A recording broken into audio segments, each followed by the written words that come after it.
coordinators, school principals, directors, and teachers. We are very pleased to welcome you to the first session of the online workshop series on, on the for school lunch improvement program. And my name is Piyapa, Program Officer, and I'm the coordinator of the project. I'm very pleased to be the MC of the today's session.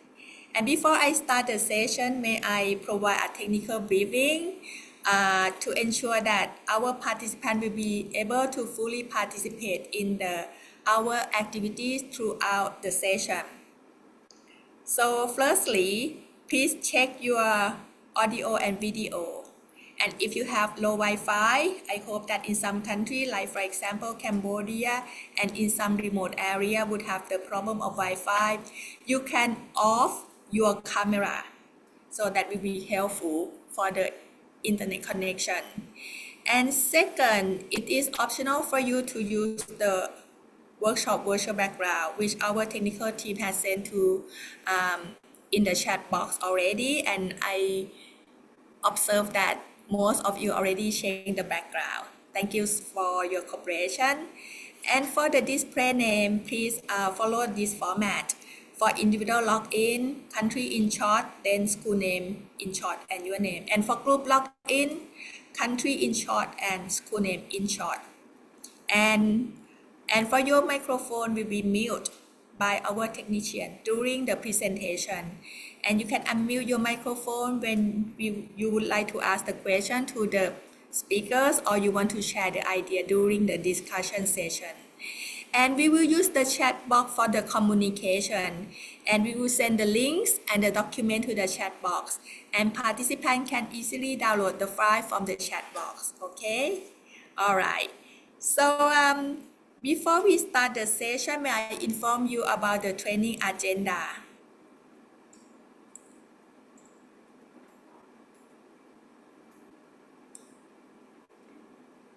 So for the today's session, there will be three main topics that you will learn today. First, about the project and training sessions. And second, the concept of the sufficiency economy philosophy and the practice in daily life, in education, and for health promotion. And the last topic is about the overview about the proposal development. So for the today's session, we have two honorable speakers. The session will start with the presentation of Ms. Duriya Amata Vivat Center Director of the SEP, and the presentation from Dr. Priyanut Damapiya. Then we will open forum for the discussion. And after Dr. Priyanut's presentation will be the briefing about the proposal development by myself, then continues with the summary of learning or key takeaway from my colleagues, Mr. Joshua Dudulao. And at the end of the session, we will present the QR code of the post-training evaluation or attendance check for you to complete. And may I inform you that each training session will have different post-training evaluation form, so that you need to access all the evaluation form for each training session. If you have the question during the presentation, please feel free to drop the question in the chat box, or you can raise your hand when the speaker opens the forum for discussion. So, without further ado, may I invite Ms. Duriya Amata Vivat, Center Director of the SEP, for the welcome message and overview of the project and training sessions. Ms. Duriya, the floor is yours. Thank you very much, Piyapa. Well, good afternoon to all of you. It is my great pleasure to welcome all of you today, which I understand that some of you are the ministry coordinators, some are the school principals, directors, and teachers who will join our program today. So this is the first training session, as Piyapa mentioned. So mainly today we would like to highlight on the concept of the sufficiency economy philosophy. So welcome all of you to the first training course once again. This project is the collaboration between the semi-original Center for Sufficiency Economy Philosophy for Sustainability, or in short, we call SEPs. So it's a collaboration between our center with the One Health University Network, or in short, we call SEOHUND, funded by the Chevron. The aims of the project is to promote and improve well-being in schools in Southeast Asian countries. As you may know from our concept note that the project starts not last month, in June, and hopefully we will finish by October next year. So during this period, we divide the project into two phases. I would like to thank our strategic partners who work with us, such as the Seohun and Chevron, and as well as some of the Simeo regional centers, such as RECFON and Simeo Tropmet Network. They also provide us with the expertise. We have some meeting with our experts before this, so that we can, design the project and everything, the concept note, and also the template that we convey and communicate to you. My appreciation also goes to our speaker as well. And today we will have Dr. Priyanut Thamapiya, who is we call her Queen of SEP. So she knows, she is an expert on the philosophy. So whatever you have some doubt or some question with the SEP, the concept, please feel free to communicate with her, because this is a good chance for you to understand SEP so that you can use the concept to develop your project proposal. So thank you very much to our speaker today, Dr. Priyanut. She is also the chair of the Simeo SEP governing board and very supportive to the activities today. And I would also like to express my appreciation to the support from your ministries of education and Department of Education. And at this point, I would like to acknowledge the presence of our participating schools. There are 27 schools participating with us today from 6 countries, namely 5 schools from Brunei. We have Segola Renda Pehin Dato Jamil. I'm sure that you are with us today. Segola Renda Tanjong Quintana. Segola Renda Panglima Barudin Limua Manus. Please apologize. My apologies if I pronounce your name a little bit, not correct. And Segula Renda Pepindahan, Kampong Bukit, Berong 2. Segula Renda Panaga. So these are 5 schools from Brunei. And there are another 5 schools from Cambodia, Sheng Tien Primary School. The second one is called Ko Kerr Primary School, Romjek Primary School, Smith Primary School, and the last one, Trong Shop Primary Schools. I would also like to welcome the participant of Indonesian schools, 5 schools from you, Negari Watu Sampu, Inpre Noel Bagi, Negari Sigoneng, Negari 2, Landasan Yulin Barat, and the last one is Negari Bintarang. From Malaysia, there are 4 schools participating in this training session. Sekolah Bimbingan, Jalinan Kachi, Chungwa Tamparuli Meka, Temparuli, Seat Indras, Chemo, Perak, and Tebong. And from the Philippines, there are 4 schools: Dulong Bayan Elementary School, Patis Elementary School, Cayetano Arellano Elementary School. The last one from the Philippines is Sugat Elementary School, Sitio Pacas Kaisa, Zone 4 Annex. And the last country is from Thailand. There are also 4 schools. The first one is from Chayapum, which is in the northeast of Thailand, Ban Huay Thale Pong Pracha San School, Ban Nong Kung Keo School, Ban Pang Mahan School, Wat Kusanam Jan School. So 27 schools from 6 countries. Welcome all of you to the first training session under the project that we call Promotion of Wellbeing in Schools in Southeast Asia. My last point to you is that I would like to encourage all of you to have active participation of throughout the sessions. And there are 7 training sessions throughout the first training session.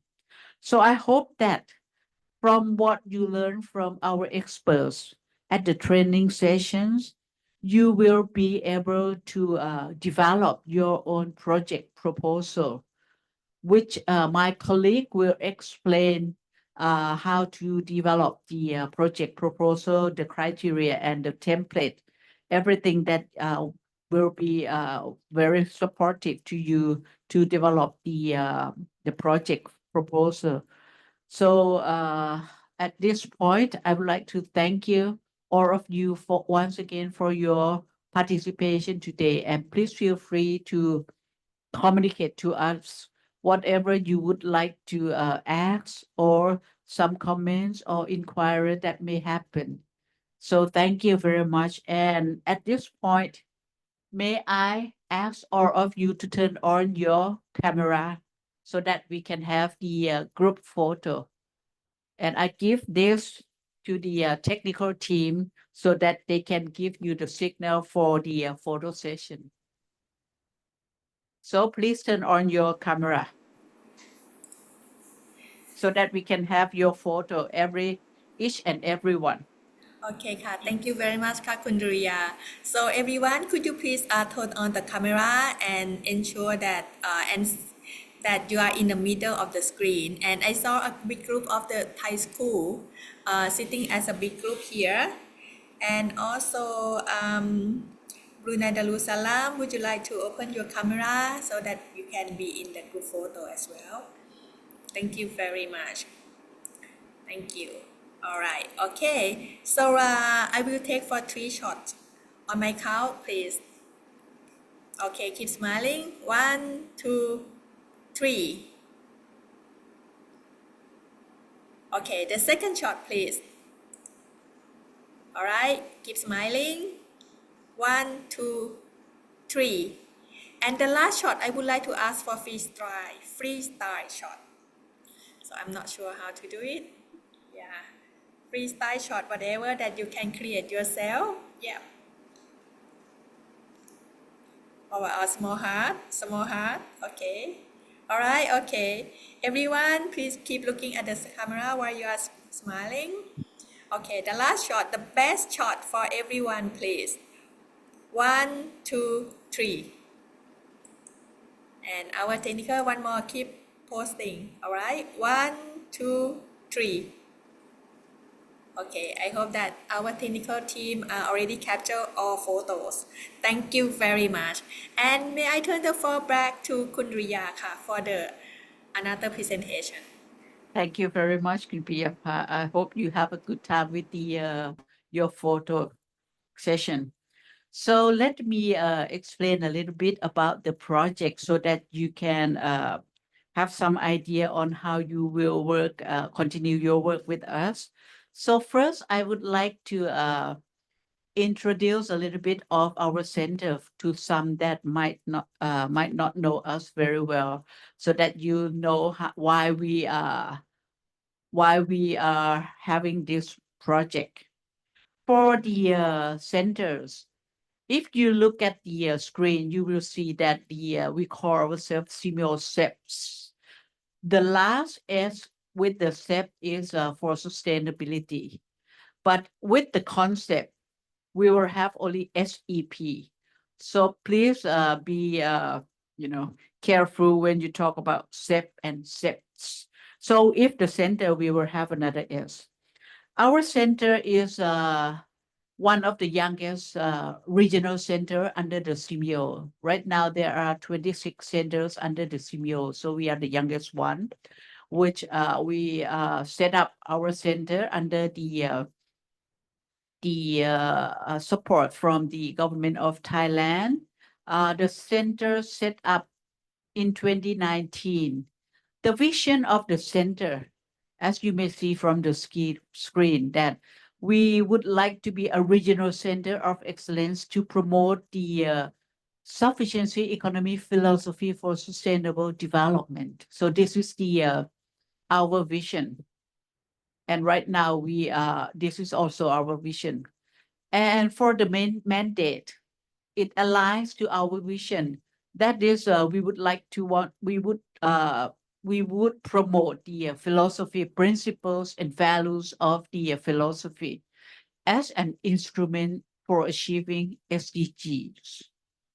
If you look SDGs as a whole, not only a particular target. So next slide. I would like to show you a little bit on the framework of how we work.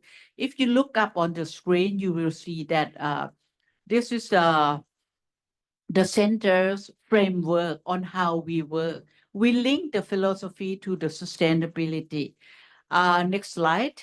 If you look at the some principles, I would like to just inform you that for the philosophy, there are three core principles, which are moderation, reasonableness, and prudence. And there are two underlying conditions, which are knowledge and skills and virtues. So this is the thinking process of the philosophy, which you will learn more from our speaker today. And with the concept of the philosophy, next slide,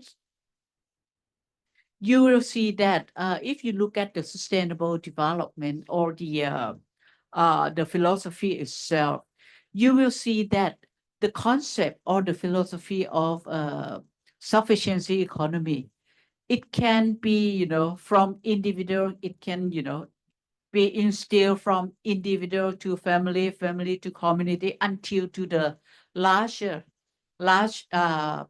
community. That is the global uh, collaboration. So the SEP could be instilled at the individual up to the global level. And we see the outcome, next slide, the outcome of the SEP that we would like to see, which in line with the sustainability. If you look at the box on your right hand, you will see that we divide the different dimensions, such as society, economy, culture, environment. So for these four dimensions, we would like to see the outcome in these four dimensions on the balance, stability, and resilience. So that is what we link the concept of SEP with the sustainability. And if you look at the next slide, you will see that when we talk about SEP and sustainable development, the concept aligns each other. While we also have some similar approach that could link to sustainable development, such as the global citizenship education, and also the education for sustainable development. So this approach can be linked and work hand in hand or blend it together. Next slide. Let me come a little bit to what we are doing right now. You have seen our vision already. So if you look at our role, goals and roles, you will see that we highlight on the promote of the SEP principle. We would like to develop and promote the co-creation of knowledge and skills consistent to with a balanced development strategy. We would like to strengthen cooperation among the CMO member countries. And lastly, we would like to strengthen networks and partnerships, which we could go beyond CMO member countries. And let me show you a little bit of our key strategies. There are five key strategies that we are working on. The first one is capacity building, which the training today is under the first key strategy, capacity building, that we would like to provide capacity building to you so that you can, at the end, we would like to see the well-being in your school through the school lunch, or some countries might call feeding program. So these are five key strategies of our center: capacity building, R&D, information exchange, community development, partnership, and linkages. Let me draw your attention to the project now. For the project, I would like to highlight some of the rationale that comes to this project, because we see that the impact of health, nutrition, and well-being relates to the learning outcomes of young people. So from numerous studies, we see that children and adolescents who have a prosperity balanced diet are both healthier and more productive. So we link to the quality education as well. And we link the rationale to some of the SDG goals. If you look at the box on your right hand side, you will see that this project also in line with the SDG 2, 3, 4, 12, and 17. So that is why we propose this project to the CEO Hun, with funded by the Chevron as well. So the proposed program will promote One Health as well as the philosophy on sufficiency economy. And as I mentioned earlier, the project, there are two phases under this project. Now, right now, we are the first kickoff of the project, which is on the phase one. The phase one will be finished by the end of this year, and the next phase will start in January until October. Next slide, please. Let me show you the timeline of the project. Yeah. For this one, the objective of the first phase. The first phase, we would like to highlight on the exchange of information on the One Health and the school well-being in the participating schools. And we would like to build the knowledge and understanding for you on the One Health and the SEP, so that you can be able to blend the two concepts in what you would like to do in your school. Empower school leaders, teachers, students, and communities. And we would like you to have a network among yourself, so that you are able to share best practices on the school feeding program. And lastly, we would like to identify model of schools on feeding program. So now we have 27 schools. Hopefully, we will have some good models, and we can share the practice in your school. So let me go through the timeline a little bit. Right now, we are on the second phase. The first phase is we ask the ministry of education in your country to nominate their schools to participate in our project, in our training. Right now, we are the first day of the second process. That is, we will have 7 sessions of online training, online workshop. And after the training, which will be in on the 2nd of September, we hope that you are able to uh, collect all the information so that you can develop your project proposal. So you will have around 2 weeks to develop your project proposal. But it doesn't mean that you start working on your project proposal on after the training ends. If you understand the concept, you can start to develop your own project proposal bit by bit so that at the end by the deadline of the submission of your school proposal you are able to fulfill or you are able to uh, meet the deadline. And after the we have your project proposal with us, so it means that we will have 27 project proposals from you. By that time, we would like each of you to present to us as well on your project proposal. So each school will have around 10 minutes for your presentation with the presence of the your coordinator from your ministries of education, and we will evaluate your project proposal and announce around October.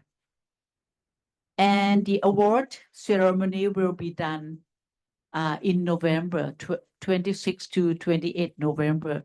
I believe that the award ceremony will be in the morning of the 27th of November. So by that time, we will have 6 of you from each country to be with us at the award ceremony. After that, I think you can start implementing your project in your school, and that will be second phase of the project. So we call the second phase as the implementation. So now it's the action. You can start working. You don't have to wait until January. You can start uh, working in your school right in November after we announce the result. So by that time, I think there will be around 10 months or almost a year for you to implement your project in your school. For the second phase, we hope that by the end of the implementation, we will have the report from you and we will have the webinar for you to share your practices. Let me go down to the training session a little bit. I mean, for the online series. For the training, we would like to build the knowledge and understanding on the One Health and SEP for you so that you can uh, blend the two concepts in your project proposal and develop the capacity of your community, your school community, and establish a network of sharing for you. Next slide. This is the schedule for your online workshop series. As I mentioned, there will be 7 training sessions for you. We will start the first session today with the orientation and getting to know SEP. And the second will be in this coming Friday, which you will have the speaker from Simeo Rec Fund. Rec Fund is about the nutrition, one of the Simeo Center. Uh, their expertise is on nutrition. The session title will be Overview of Balanced Nutrition for School Children's Health and academic performance. And next Monday, the training session will highlight on the understanding the school food environment and the role of school canteen in making healthy food choices. And the speaker is also from the Senior Rec Fund. After the third session, we would like for you to have a short break and sitting down with your team to start preparing your project proposal. And then the following week, next slide, yes, this slide, you will come back for the fourth session of our training, and that is managing a school lunch program effectively. The speaker will be a professor from Mahidol University, and we will have some practice to show you sharing some practice from the Thai school. And 28th of August, you will learn about the integration of SEP, community engagement and sustainability in school lunch program, which you will have the very good speaker from Thailand, two of them. That is the Dr. Priyanut, who will also present you with the basic concept of the SEP. She will come back to join you again. And next session, she will highlight on community engagement, on how the school will work with the community so that you can blend the SEP in your project proposal.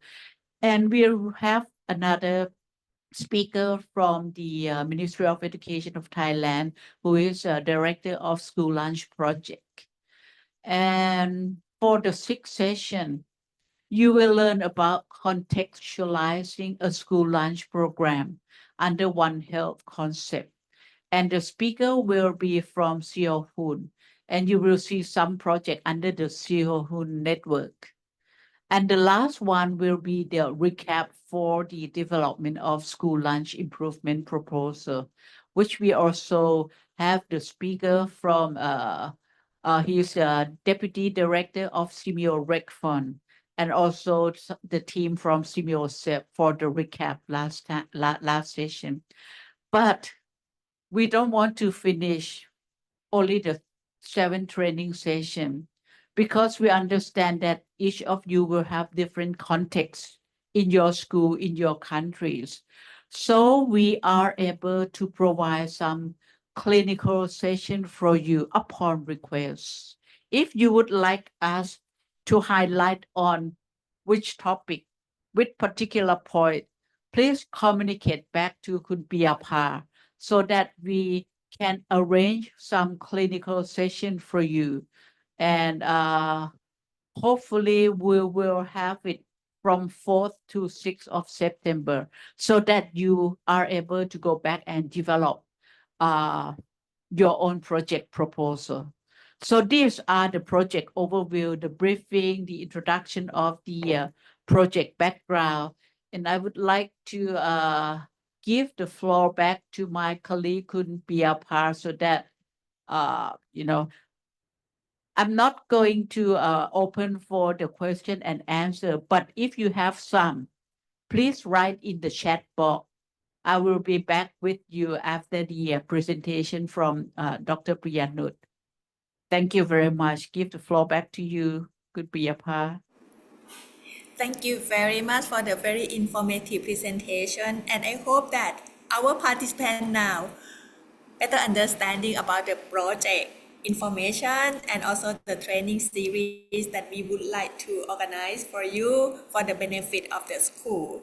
So may we move to the next session, which is the presentation about getting to know SEP or Sufficiency Economy Philosophy by our expert, Dr. Priyanut Thammapiya. Dr. Priyanut is a senior advisor at the Sustainable Development and Sufficiency Economy Studies Center of the National Institute of Development Administration, or NIDA, and she is also the chairperson of the SEP Governing Board. So may we welcome Dr. Priyanut on the virtual stage, please. Dr. Priyanut, the floor is yours. Hello, everyone. Good afternoon from Thailand, and welcome to this learning session. I'll share my screen. Okay. Um, okay. Okay. Um, Participants today are coming from Southeast Asia's countries, so I think you may have heard uh, the wording sufficiency economy philosophy several times. But today I would like to get into practices. How can we apply it really in daily life? I was assigned by the team that I will come to talk to you 2 times. Today, we will get together to know more about SEP, Sufficiency Economy Philosophy, and especially how to apply it in daily life, in our daily life. And I would like to give some information in SEP that has been integrated into Thailand's national curriculum under the title of SEP in Education in Thailand. I will come back to see you all again after you have developed your proposal, and maybe you can get some idea to,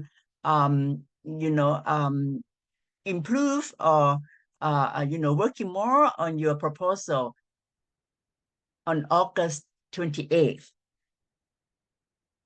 Next time when I see you, I will a little bit go into details on the best practices.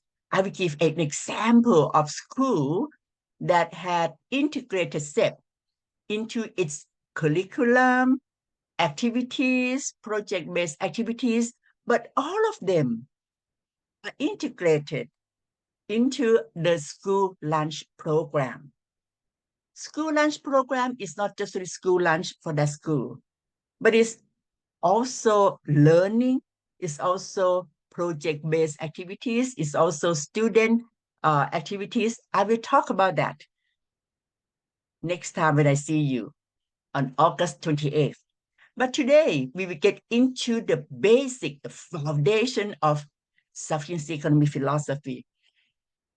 I may not have to say this, but I think I should really have to honor who created this sufficiency economy philosophy. Yes, our late King, His Majesty King Bhumibol, our late King, His Majesty has developed this idea of development strategy.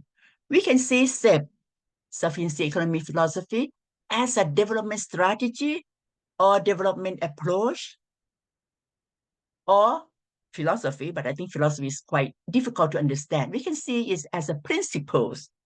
If we would like to do something, how are we going to do that?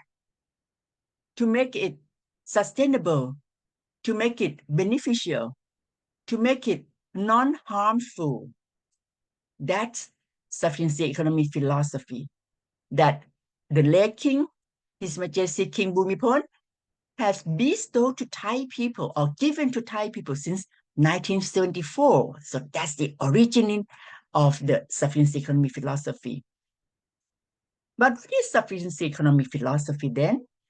From now on, I will call it in short SEP, S-E-P, SEP. Okay. There are some keywords relating to SEP. SEP is a holistic. When we say holistic, it means that it's integrating many ideas.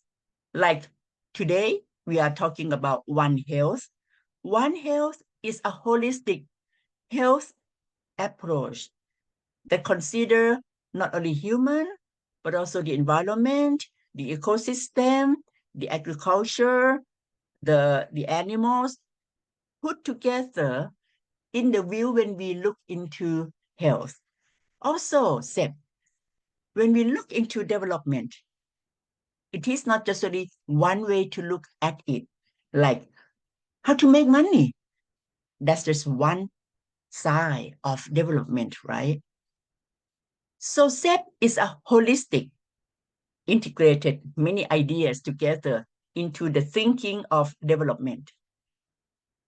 One more keyword is that SEP is human-centered. What does it mean by human-centered? It means that development starts from human thinking. What would we like to achieve is coming from our mind, our head first. So it's human-centered. It's coming from within. SEP is coming from within oneself, from everyone. We think about development, but SEP is a guideline to provide us how to think, how to plan. That is SEP, which is a holistic and human-centered approach to achieve a sustainable life. Okay. Dr. Duriya has mentioned a little bit about the components of SEP. I will go one by one. First of all, when we say sufficiency or sufficiency economy, we are talking about three principles: moderation, reasonableness, and prudence. But I would like to give details. What is moderation? Moderation is to maintain balance within one's means and visions. For example, I would like to be healthy, but how much money do I have today? What food I can buy to make me be healthy, both in the short term and the long term? We are balancing between short term and long term, the benefits and the cost. That's moderation. Living within our means, balancing things, that's moderation. Reasonableness is about thoughtful action. Whatever we do, they always have results. Why we are doing it always have impact on the results, the output, and the outcome. So reasonableness is about thinking thoroughly before we do. So the SEP-based activities really have to start from thinking thoroughly, thinking mindfully. The next principle is prudent. Some people would say self-immunity. Some would use the word resilience. I think prudence is it's quite easy to understand. Prudence is that we have to be prepared for the change. We have to do risk management. Be prudent is that we are not to live our life in such a risky way. For example, we know that tobacco or alcohol is bad for the health. Being prudent is that try to avoid those things. Or even, well, we know that, having too much of the oily food, we raise the cholesterol. Wow, they try to avoid that. Being prudent is that we try to do risk management in our life. So three core principles comprising the SEP: thinking, sufficiency thinking, moderation, balancing. What are the resources we have? How many teachers are in school? If we are going to do this project, is it beyond our ability? Or how many acres of the land that we have in school? So the project should be fit within what we have. And it has to be able to achieve what we expect, our visions. Reasonableness, think thoroughly before we do. And have to be risk management. But to be able to do sufficiency thinking or put the sufficiency thinking into action, we need two conditions. I call it quality foundations, which are knowledge and moral. We have to have knowledge. How much it costs? What are the benefits of this? Are there any alternatives? Or how do we do risk management? We need knowledge. But to apply knowledge with moral, and wisely. Isn't it that education is all about providing knowledge wisely and morally? I think we can imagine that students or children in this, modern time, they can use AI to acquire for knowledge. They can seek, answers from just by their finger points, right? Just get into the computer or their mobile phone. But how about moral education? How about to make decision wisely? That has to come from cultivating, from education, from the mindset, from the thinking. I think that's very important that education has to groom the morality concept, the moral thinking, the virtue, and the wisdom that the computer or the AI cannot provide to our children. So, when we do all of this, human development, to have knowledge and apply knowledge in a wise way and morally, what are the goals of doing this? So, whatever we do when we are planning, we should aim for a balance and resilience. Balance among what? Economy, society, environment, and culture. I think all of us are familiar with SDGs, Sustainable Development Goals, which are foundations from the interconnectedness between economy, social, and environment. Is similar. SEP thinking tries to achieve the same balance development, but putting one more dimension, which is culture. Because sometimes when we develop, we may neglect our heritage, our culture, what our ancestors passed beyond to us. So SEP has more one dimension that we have to consider all the time when we do development, which is culture, besides economy, social, and environment. So all of these are theory and okay, I think this is very easy to understand.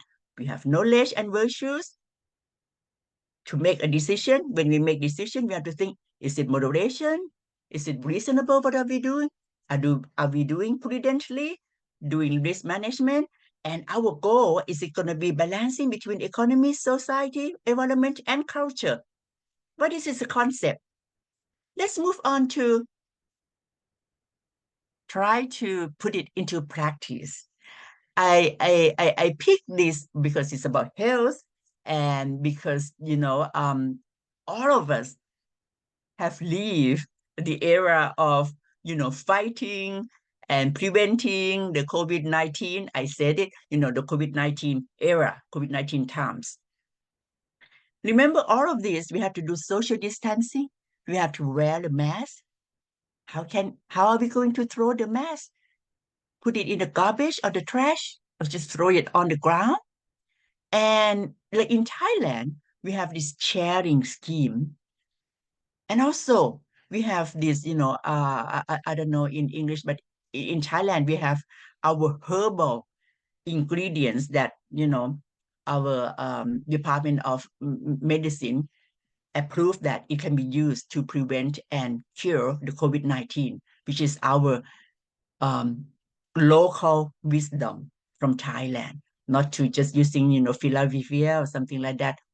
So try to apply this with SEP. Yeah, I put so many questions. So to apply SEP, to protect ourselves against the COVID-19, well, first of all, we ask questions. Look at this picture. Think about moderation, reasonableness, and prudent. Why are we going to do social distancing? Moderation said that we have to be balanced. We know that, now that everyone common knowledge that, oh, okay, 2 meters is just about right. It's just about right. If it's too far, then we won't have that so much space that people, has to be so far away from each other. But if it's too close, 1 meter, or 15 centimeters, that's too close, that's dangerous. So that's moderation. Just enough, just right amount. That's moderation. Too much is just, take our spaces too close, too dangerous to get the COVID-19. Well, that's moderation, putting it in place, right? With reasons, not just by, I like the number 2 meters. No, SEP thinking is not like that. It has to have reasons. Okay, 2 meters, just about right to be able to prevent the COVID-19 from contacting, if other person has COVID-19. So that's prudent as well. But wearing the mask, remember we have so many choices of masks: double mask, cloth mask, or medical mask, which is a little bit expensive. So when we are by ourselves in our family, with our family in house, maybe we just wear just one, hygiene mask, which is, maybe the cheapest one. But when we go outside, or especially when we go to, like, shopping mall or some, superstore, we may have to wear double mask or use, like, medical mask to protect ourselves further. That's moderation. That's just about right. Not too much, not too less. There are reasons based on that, and it's prudent action. Okay, I think now you understand how we can apply moderation, just about right, with reasons, and try to be risk management. To do that, we need to have knowledge. We have to be morally. We have to care for others, not just to care about ourselves. Not try to, if you have COVID-19, then not to spread the disease to others. That's moral thinking. That's moral actions. So how about 4 dimensions that I mentioned about balanced development? Everything is costly, yes, economically, but we have to spend money to buy masks, right? To live in social, to support the social actions to, prevent the COVID-19 to spread out, economic, social, environment. You see, how are we deal with the use mask? We have to think about the environment, right? We are not going to throw it on the ground like, I showed this picture, and we have to, put it in a paper, in a plastic, and then throw it in the trash, properly. So that's to protect our environment. And it's a socially wise action. And there are many people has to be housekeeping, or they have to be at home, right? House quarantine. So in Thailand, in the community, people volunteer to bring food to them, or, a lot of people are just, have to lose their job during the COVID-19. We have this sharing, scheme, in Thailand, we put up these chairs, at the corner in many streets. I myself do that too. We just bring, food cans, or milk, or, rice, put it into those chairs, and people who are in need, they just come to collect it. That's sharing. That's creating our sharing community during the hard time that we have to pass together. That's society. Because our society is not just really about making money. It's about living with others in a harmony way. In the long term, that's sustainable development. Protecting our environment, preserving our social, and by using this local wisdom, this some herbal medicine to prevent or to cure the COVID-19. So in Thailand, sufficiency economy philosophy, or SEP, has been applied throughout all our actions and programs in Thailand. So I hope now you understand how to apply SEP by my, simple example. Moderation, you see, just enough, right? Within capacities. Sometimes we may would like to, give more to neighbors, but maybe we have our means, or sometimes it's just be a taker. That's okay. We share among each other. We have to avoid extreme. Not just like, no, you have to be far away from me 5 meters. No, that's extreme. 2 meters is okay, right? And we try to use our local resources, like I mentioned, these herbal ingredients as a medicinal ingredients to prevent COVID-19 in Thailand. So we think when we try to manage the risk, to avoid the risky actions. So that's sufficiency economy principles. We do that by having virtues, care for others. We have to be honest, we have to be perseverance, we have to be mindful all the time, and we have to have right understanding based on the acquired knowledge that we do. And whatever we do, we try to balance it among economy, environment, social, and culture. So this is SEP, the concept. And I give you one example in daily life. Some people may say, I will come back to this, this later, but this is very important. When I say human-centered development, is that what are important for human?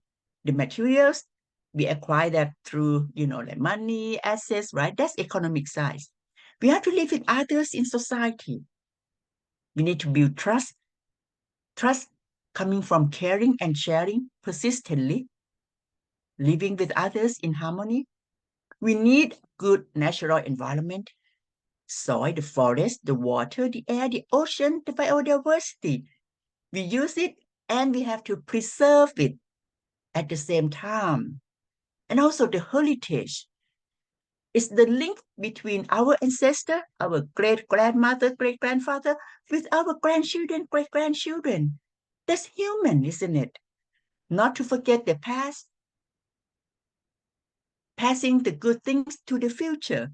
So that's why I said, when we care about these 4 dimensions, it's called human development.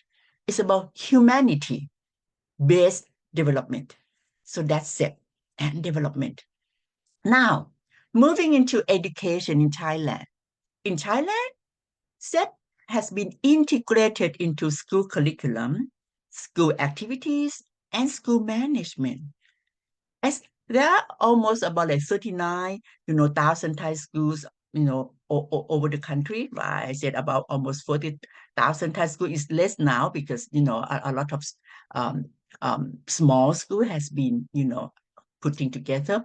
But more than half were certified as sufficiency-based school, and more than 1,000 are certified as sufficiency economy learning centers that are we pick up one learning center, the SEP-based learning center, to give you an example how they do that school lunch program in a holistic and integrated way. But that's next time when I see you. Okay, so I talk a little bit about SEP, that it has been integrating into school curriculum. In Thailand, we have what we call a national curriculum.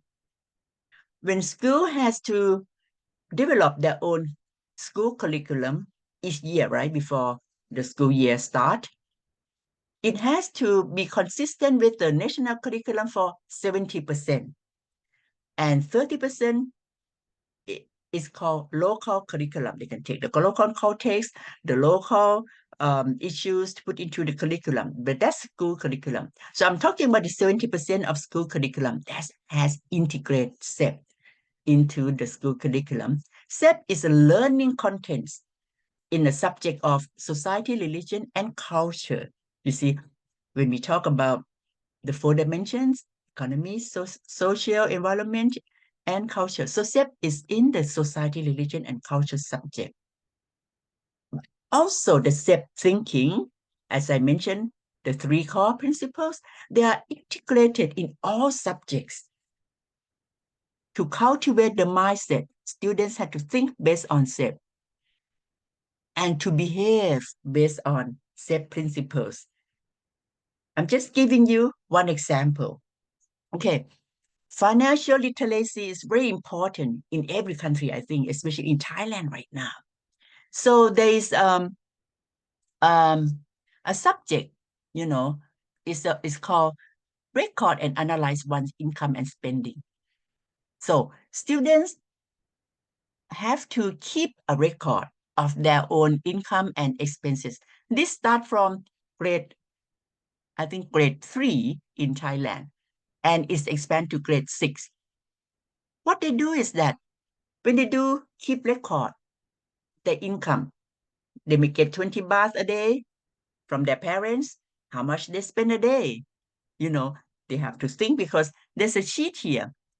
When they put the record, they have to think, is this necessity, need, or is this want? And how about the saving? Students do this every week because, like Friday afternoon is a homeroom, session, homeroom time, and then, teachers may, randomly see the records, right? Okay, they do that. Doing this routinely in a habit, what would happen? Students now think before they buy things. This is need or want? Am I saving money? Students are doing analytical thinking. They may save 1 baht a day. That's okay. It's not about amount of money. It's to cultivate the habit of saving, habit of not analytical thinking before they buy things, before they use their money. It's about building character of discipline, diligent, and be honest to themselves. This is a life skill, isn't it? When they grow up, when they have their first salary, they will think before they spend the money. Is it for the needs or for the want? Are they saved already? Or they spend the whole money for each month? So this is what we call cultivating the SEP mindset. They are thinking moderately why they are doing that. And they have to prepare for the unexpected by doing saving. So this is just one example, how we integrate SEP into the financial literacy in the curriculum. Okay, I just mentioned this just if you are interested in the pedagogy. Because SEP is about thinking, it's about mindset. So using questions is very important. How can we make students think? By questioning. And when students question, they should plan by themselves, put into act, and then reflect. This, I call this CUPA model. This is used when the school implement their school lunch program. I've talked about this and I will, explain further when we go to the real example of school lunch program. So I move a little bit further. I give you some examples. When we're talking about SEP, you see moderation, reasonableness, prudence, it's all the concept. But rarely when we get into the classroom, we don't use that word. We ask questions. What are we going to undertake to do? Okay, what first? But why are we doing this? See, we make students think the reason why we are doing this.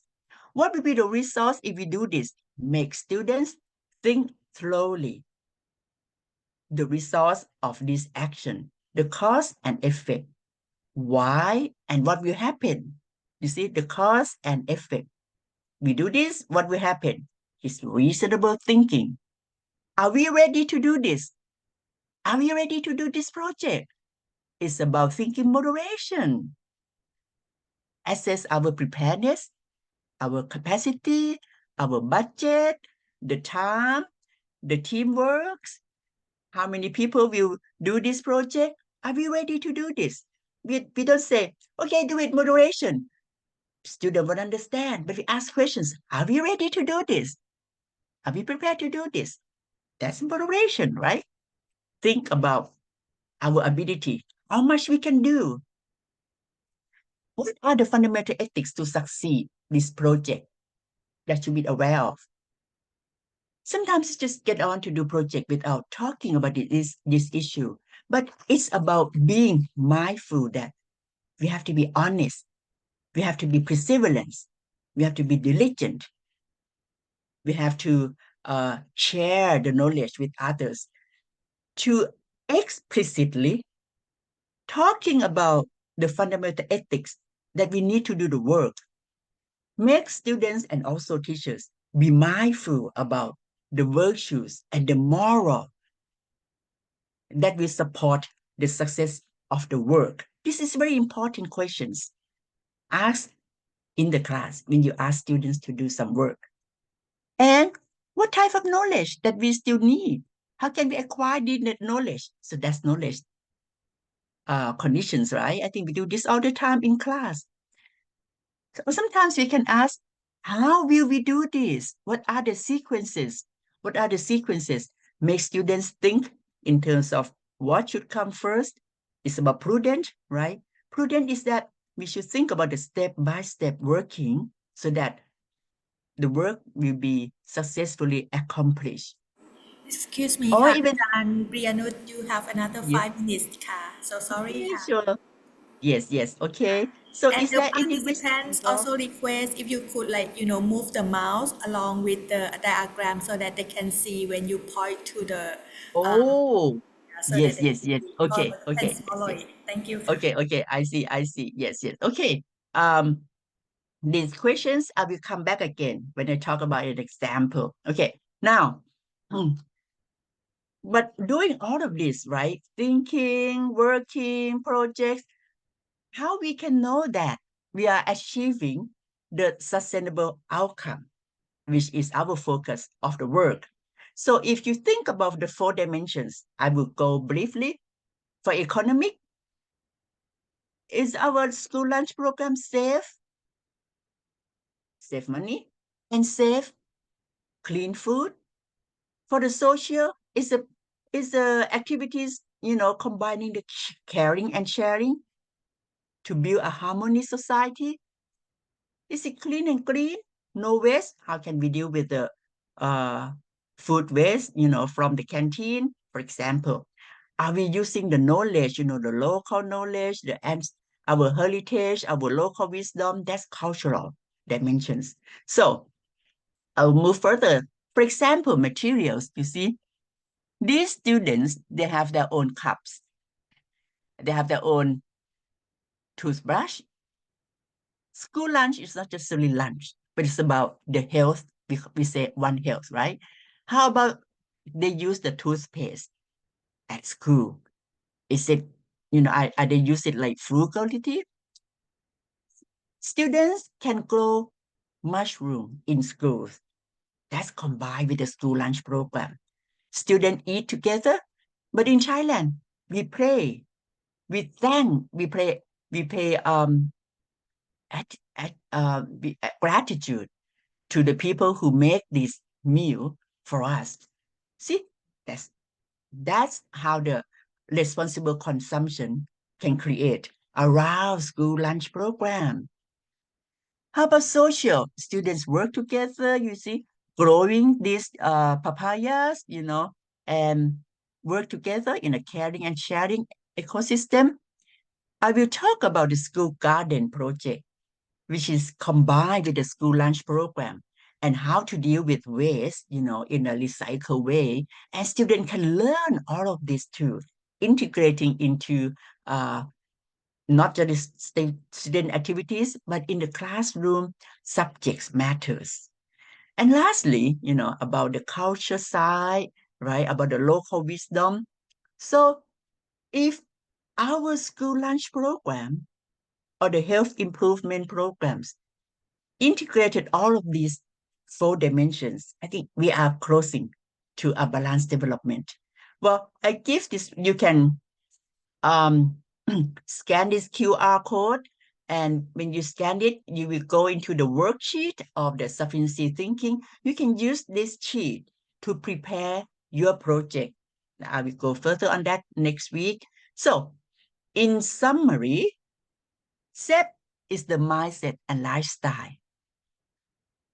Don't think about it like philosophy, oh, it's so difficult, something like that. It's a holistic well-being concept.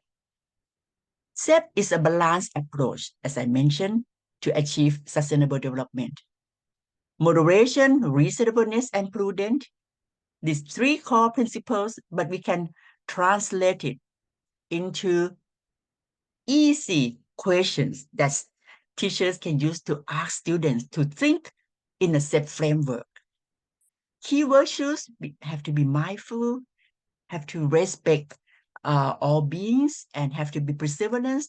These are some virtues that coming with SEP. So at the end, SEP is about think global and act local. We think about sustainable development, we act at our school.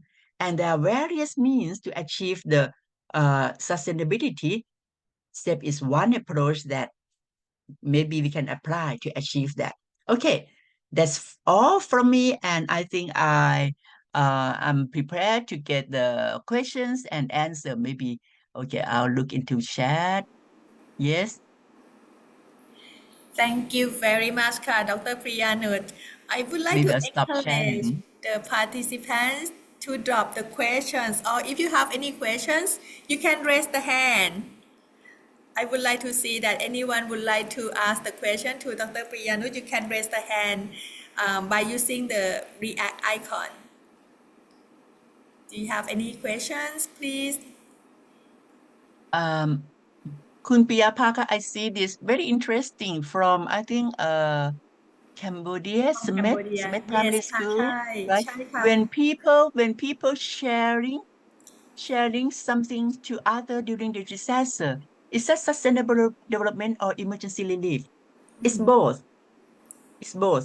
Emergency relief is short term, but when we care and share for other, we are building harmonious society.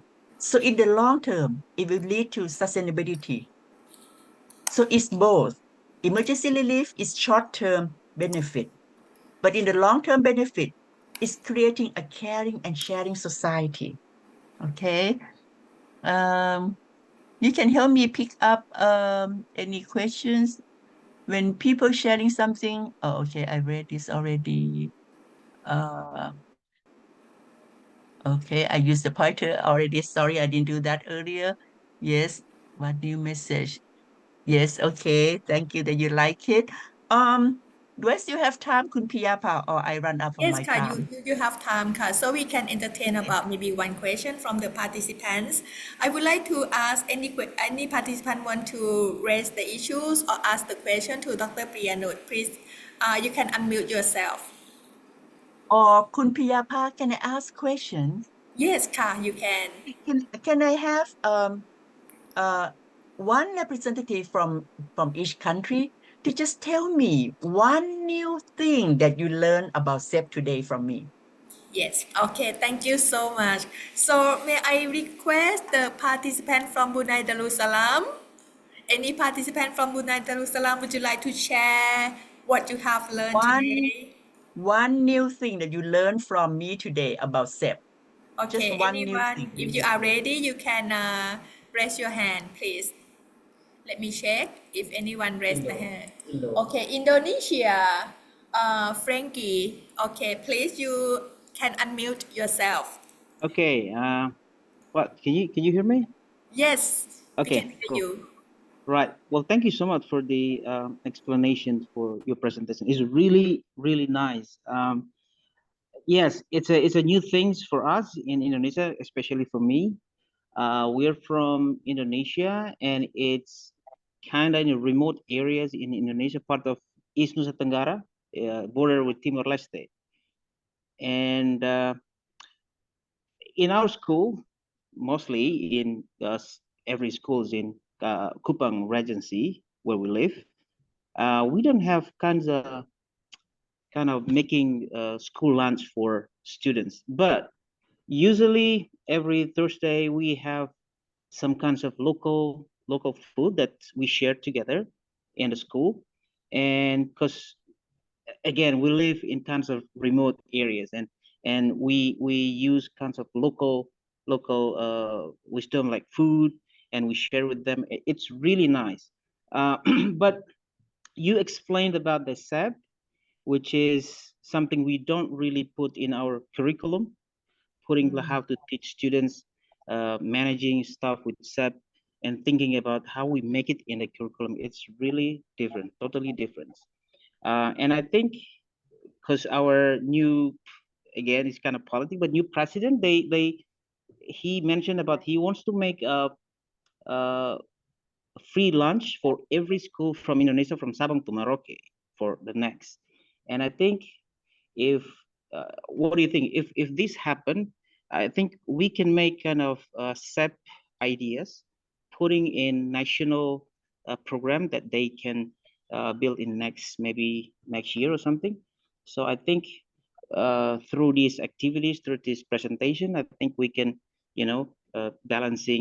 combine the two ideas from national ideas with the local ideas in our school, and then we can maybe prepare even the local foods, but we can managing with putting in the curriculum.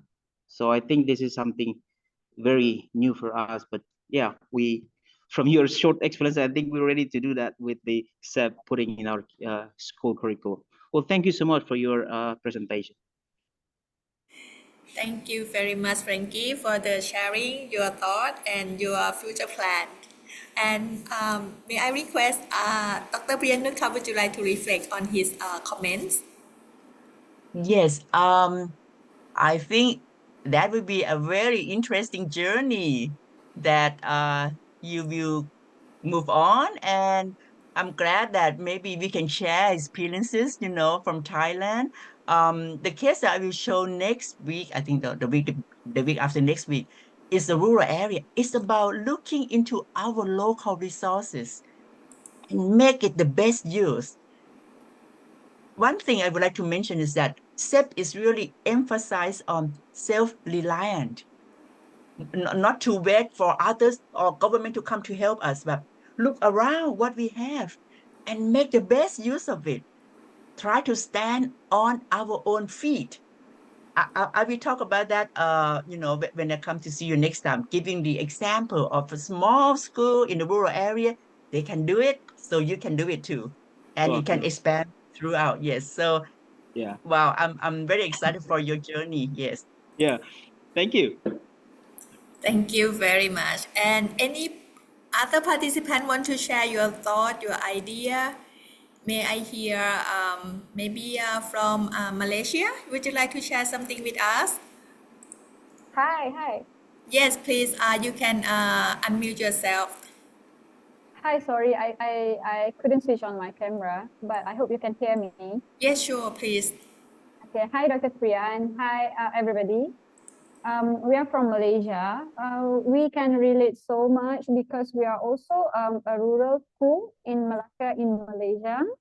So, but the thing that I found interesting is that when you talk about being self-sufficient, you mean when we plan for our school feeding program, do we also need to think about, like, I'm excited to know what the other rural schools are doing, because from what you mentioned, I think that they plant their own, from what I thought, it's that they plant their own vegetables or crops.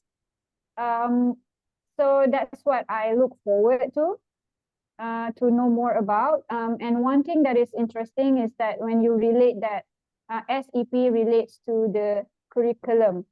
So that's also the same thing in Malaysia. Our curriculum is based on creating individuals that is holistic.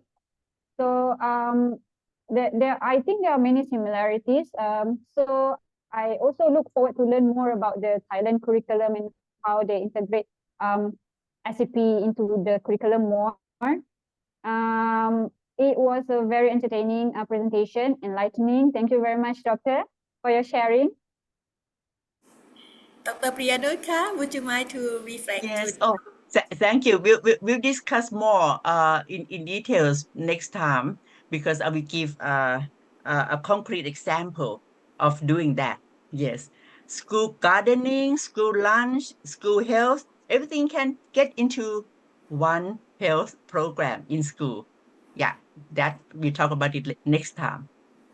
Thank you very much, Ka. So because of we running out of the time because there gonna be another one presentation. So may I request our participants to give the virtual round of applause to Dr. Priyanut, Ka. Thank you very much, Ka.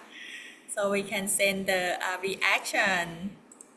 So thank you very much, Dr. Priyanut, Ka. So for your information, Dr. Priyanut will present more in depth on the 28th August, nearly the last session. So you can learn more about how to integrate SEP into the health promotion and also the school feeding program. Okay, so thank you very much, Ka Ajahn. So for the next presentation, and may I provide a short briefing about the proposal development which we will require all the participating schools to prepare and submit to SEP in September. May I share the screen?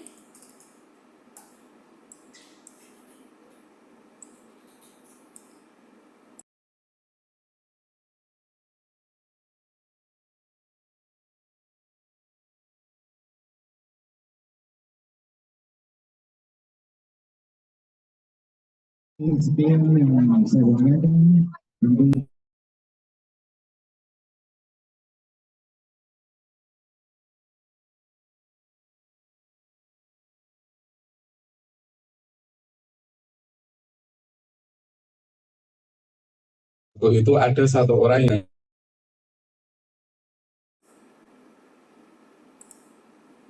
I hope that everybody see my screen right now, right? So I try to present this one very short because we are going to run out of the time for today's session. So let me check if you see my screen. Okay, that's good. Thank you. So I will go quickly because this is just only overview about the proposal development. So at the end of the training session, we would like to see that you have better understanding about One Health, SEP, and sustainability. And we hope that you gain the knowledge from the training sessions regarding the student nutrition, school food environment, effective school lunch and feeding program, implementation and process. And we want to see you work as a team, including the school principals, school teachers, community members, parents, or the parents and teacher association to develop a proposal and action plan for improving the school lunch or feeding program and submit to SEP. And this is the guideline for the proposal development. And we will provide you the template. There are two templates. The first template is about the proposal template. And the second template is a proposed activity matrix template. And each school can submit only one proposal. And the proposal should be written in English language. And the proposal should not be over 8 pages in A4, in total. And when to submit the proposal, each school can submit the proposal to email wellbeing@simulsep.org by 16 September. Okay, so you will have like about 1 month to go from now on. So when your school submit the proposal, please identify the subject in your email so that I will not miss your proposal submission. And this is the input for your proposal consideration. So we would like to see the proposal that address the existing challenges or problems of the school lunch or feeding program that you have at the moment. From the school application form, you have already identified the current issues of your school. For example, increase of the dropout rate, right? Some schools indicate that the sanitation problems, and some schools mention about that you cannot cover lunch or breakfast for the students, and some mention about the variety of food and nutrition in the meals that you provide to the students. So we would like you to identify the clear objective in your proposal, what you would like to aim for, in what area you want to improve, especially the existing challenges such as like you to increase the school dropout rate, to improve the food environment, to improve the student nutrition, or you want to improve the school food process, or you can improve the facilities. And the duration of the proposal implementation, you can start from November or December until June, July 2025. So we could give you the very roughly period about 7 to 8 months. And budget in the proposal is about 3,000 USD. So you need to mention in the budget plan in your proposal as well. Let me present you the proposal template. So if you have any question, you can drop the question in the chat box. I will go very quickly because I don't want to make the session over than 10 minutes. Right, this is the proposal template which I will share to everyone after the session. So the first part is about the guidelines, how to submit it. And the second part is about information about the school. So it is like your basic information of your school. And the third part is about the information about the proposal. So I have already identified the explanation a bit about the, what information we require. Like for example, project title, executive summary, not over than 400 words. Background and rationale by, identifying the key issues of your school. Objective, right? I think that this topic very familiar to you about when you do the proposal. Implementation period. So we suggest the implementation period at least 6 to 8 months from December 2024 up to July 2025. And expected outputs and outcome. I think you're very familiar with this because as you are the teachers, you need to produce a proposal to your school director as well.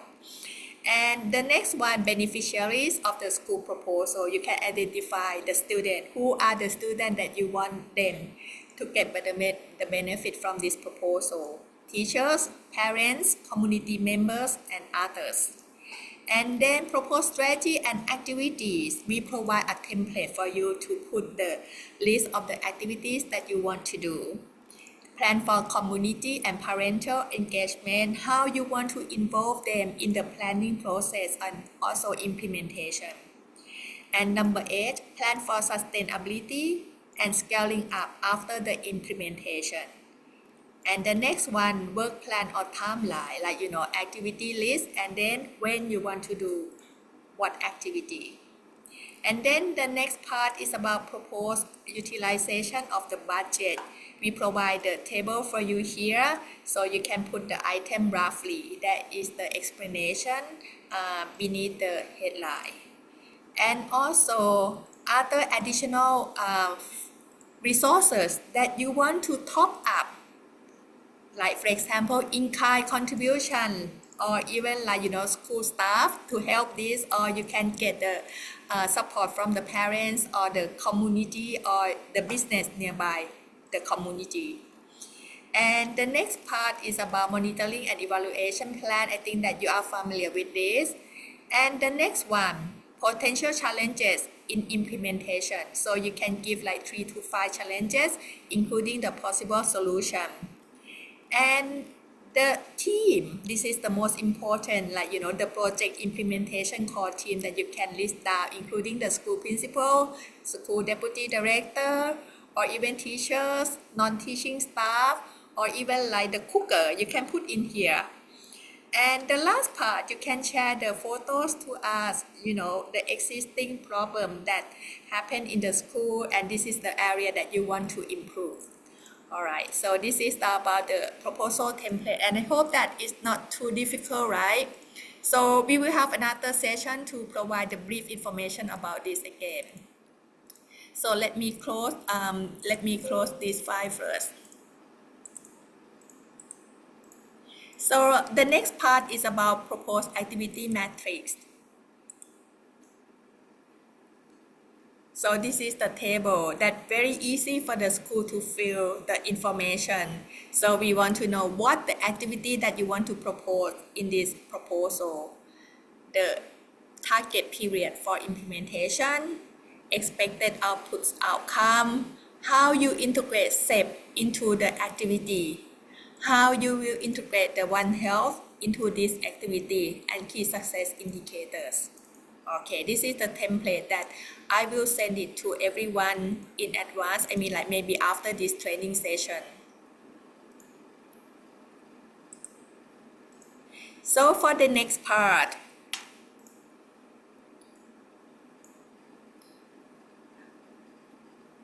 proposed evaluation criteria. As you know that we can select only one school per country for the special grant to improve the school feeding program.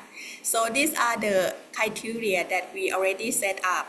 The first thing is overall feasibility of the project proposal to improve the school lunch or feeding program, and you can see the detail at the back here. And the second criteria like integration of SEP and One Health as an element in the school activities. And the third criteria is sustainability and replicability. And this one is very important that you want to see how you can sustain the project after the implementation period, like, after 8 months. And the last one is the potential positive outputs and outcome of the proposed project. Okay. So how to evaluate the school proposal? So all schools that submit the proposal will be invited to present their proposal 7 minutes in the online school presentation session during 23rd September to 4th October 2024. So Simiosep will organize about 6 sessions for 6 countries. And Simiosep will inform the schedule to all schools in advance. And the evaluation committee member are the ministry representative, expert, speaker, Simiosep, and CO Hun. So this is the support regarding the school proposal development. After I present the information today, I don't want you to feel like it is very hard for you to do it, because we will provide the training session. Actually, the training session number 3 on 19 August. I will discuss with you again about the proposal development at the end of the training session before the short break. And then at the training session number 7 on 2nd of September, we have invited the expert to present about the recap from the whole training session, and he will focus on how to develop the school proposal. And we also provide 2 critical sessions on 4th and 6th September.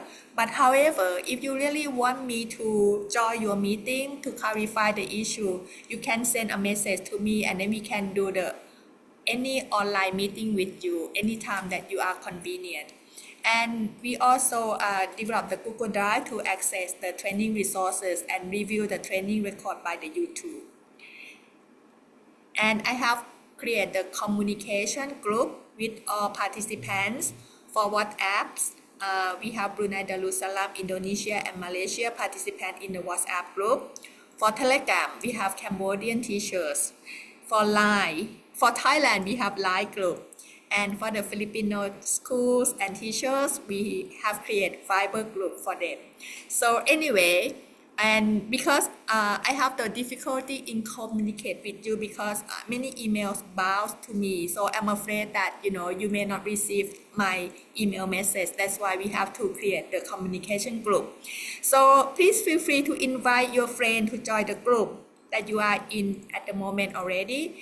And if you really need me to send the QR code or even like the link to join the group, you can put in the chat box here, and then I will send it to you after the training session. So I think that's it for my presentation, and I would like to open the floor for the short question. If you have, please raise your hand.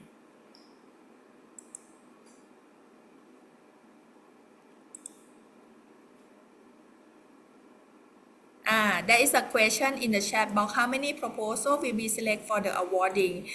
We will select one proposal for each country. Okay, any questions? Please raise your hand.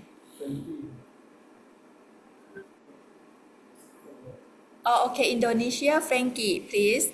Mr. Frankie, please. Yeah. In input for your school proposal, you mentioned about clear objective.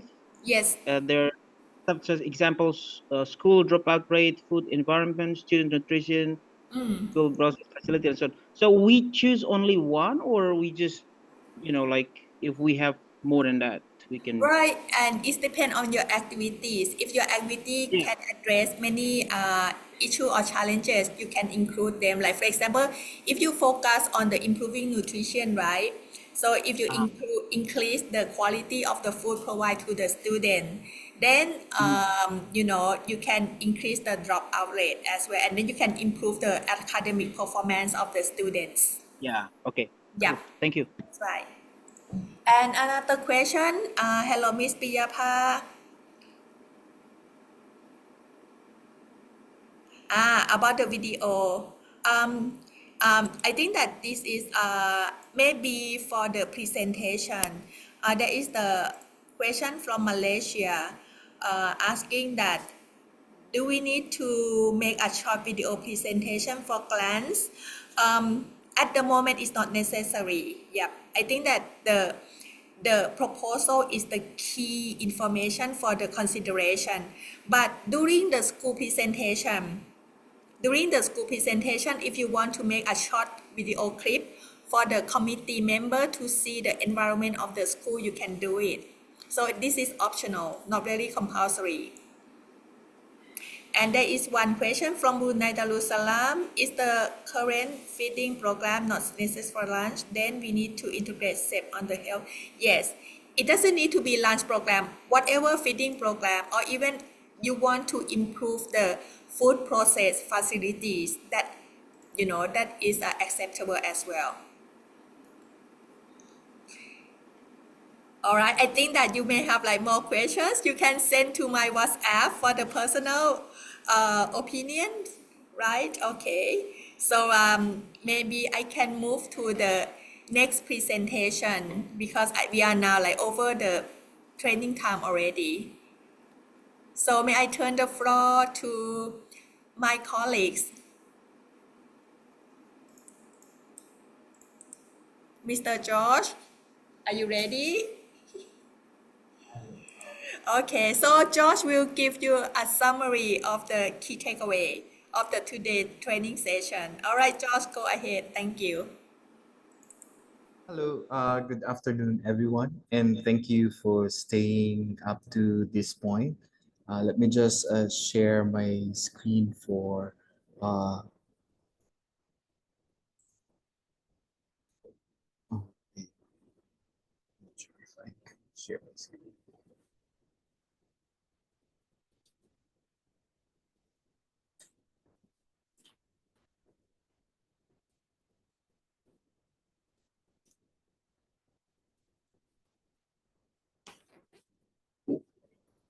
So we had a very productive afternoon, and there are uh, I summarized the learnings into 2 slides only, and I'd like to start with. Okay, there you go. Thank you. So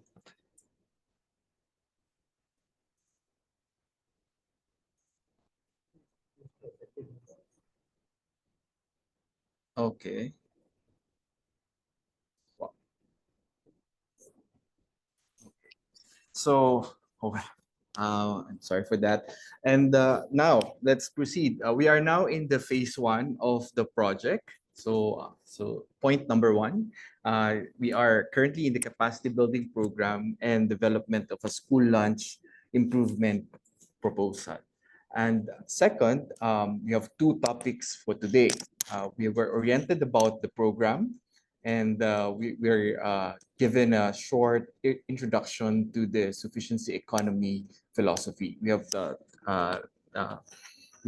had an orientation on 2 SEP quality foundations, which are knowledge and virtues, and this is where we build the next one, the sufficiency principles of moderation, reasonableness, and prudence. Our training objectives also are 3: build knowledge and understanding, develop capacity, and establish a network of sharing. There are also 4 dimensions where SEP goals are aimed at. economic, environmental, social, and cultural.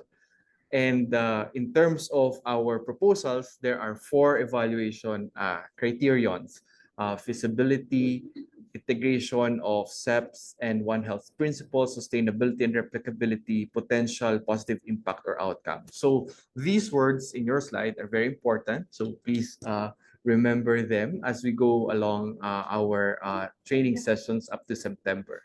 And then there are 5 milestones of our phase 1. So we are on the second, which are the online workshops, but you've undergone the nomination process from your ministries. And then later on, after the workshops, as explained to us by Kunduria and Kunpiapa, you will submit your proposals and present it and be evaluated by committee. And finally, there will be an award ceremony on November.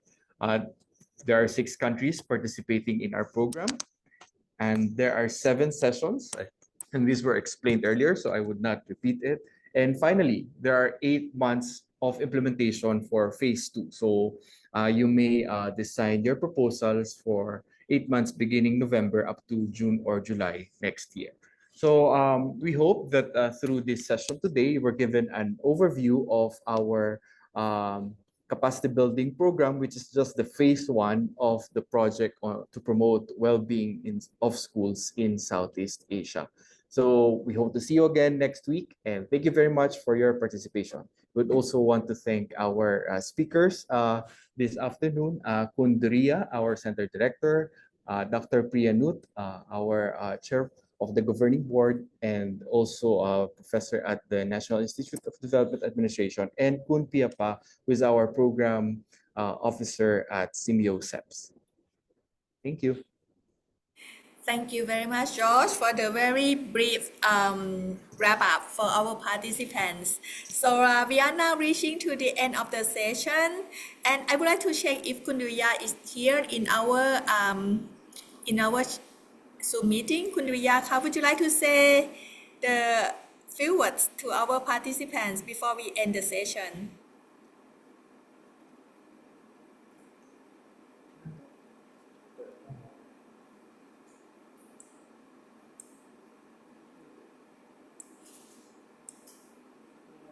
Okay, so if she's not here, so maybe may I proceed to the next slide, sharing the screen with the post-training feedback form and attendance check. This is the most important part that you need to fill up your name. So you can use your mobile phone to scan the QR code, and also our team already post the link here. So each training session will have different evaluation form. So I would like you, everyone in this meeting room, to fill up this form. This is the attendance check as well, that we will use this data for the certificate for all the participants. If you are not able to join in some session, don't worry, because I will send the Google Drive, I will send the link of the YouTube to you, so you can review the training session that you missed. But however, I would need to inform you that you will have about only 1 day to review the session that you missed. So meaning that this post-training evaluation form will be closed midnight tomorrow. Okay, so you still have time to fill up the form, because I understand that in some area may not be able to access the link because of the low Wi-Fi. All right, so before we come back to the post-training evaluation form again, may I inform you about the next session. So the next training session will be on Friday, 16 August, at the same time, 3 p.m. Bangkok, and we will use the same Zoom meeting room that you joined today. And for the next session, we will focus on nutrition for school children, health, academic performance by our expert from the Simeo Regional Center for Food and Nutrition in Indonesia. And I would like to ask you to bring your mobile phone as well, because we will have activities by using mobile phone and like interactive session with the speakers. And for today's session, thank you very much for your active participation. And by the way, before we close the session, would you like to have another group photo again? Would you like to have another group photo? If you want to have another group photo, you just, say, send me the, okay, everybody request another group photo. So this one will be the very freestyle group photo. Okay. Everybody, may you please open the camera again after the very heavy training session. Now everybody happy. Okay, so you can do the freestyle. We will take for the freestyle shot, not the formal shot. All right, okay. So you are ready? May I check if everybody open the camera? Okay, Brunei Darussalam participant, you may please open the camera. Okay, so we will take for the first shot. All right, okay. The freestyle, whatever that you want to do. Okay, I want to see that who is the most creative person to do the freestyle shot. Okay, now I know Indonesia very creative. Right. The first shot. Keep smiling. 1, 2, 3. I see the Philippines very creative shot. All right, creative pose. And the second shot, please. 1, 2, 3. Okay. And the last shot. 1, 2, 3. Thank you very much. And I see you again on next coming Friday. All right. On the Thank you, same ma'am. time with the Zoom meeting link. Thank Thank you you very so much. And don't much. forget to complete the post-training feedback form. And if you are logged in by a group, don't worry, ka. You can copy the link and you can do it later on, the Excuse me, teachers. can I say Thank you very much. And I hope that the session today is very beneficial for the teachers and for your students. Bye-bye.